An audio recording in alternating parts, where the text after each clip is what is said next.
okay, the chord vibrato slash bending thing, it horrified me to know that people don't do this. People, you should do this if you don't already. There's three main ways to do this, in my opinion. Well, four, but number four is whammy bar, so we're not going to talk about that. But number one is actually physically bending each note of the chord, and that is 100% useless on acoustic guitar, so I'm not going to talk a ton about that. But it is the first way that I saw this done, and what turned me on to it. I saw Ty Tabor with King's X in the early 90s, vibratoing chords the same way he was applying vibrato to his single notes. And he has an amazing vibrato, you know, so not that I can compare, but single note you've got, and he was doing that exact same thing to the entire chord. He likes those 7 sharp 9 Hendrix chords. That type of thing. So that's one method. And I guess if you're just doing a major chord, it works better for double stops and shit like that. Obviously, because it, you know, less notes. When you start adding 3, 4 notes, the moving every single string back and forth method doesn't work so great. But on electric guitar, you can do more with it. Let's get to number 2, because this is the big one. Classical style. Classical style vibrato, you know, is this type of thing. Because on nylon strings, if you go up and down like that, it's going to get you nowhere. Apply that to chords, and this is something I definitely do too much. I just can't quit doing it because it sounds so fucking cool. Same chord, we'll do the Hendrix chord again. You know, on acoustic guitar particularly, method number 1,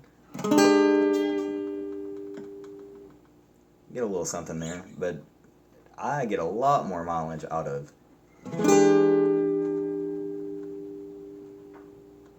hear that beautiful vibrato. And you got to really dig in. You got to press in and shake your fingers back and forth. There's nothing. Here's with the vibrato. You know, if you dig in enough, on electric guitar particularly, it can almost sound like a whammy bar effect. So method number 3 is bending the neck. And everybody does this differently. A lot of people only do it for harmonics and open strings. Seems to me, I've seen most people like grab the top of the headstock right here and brace it here.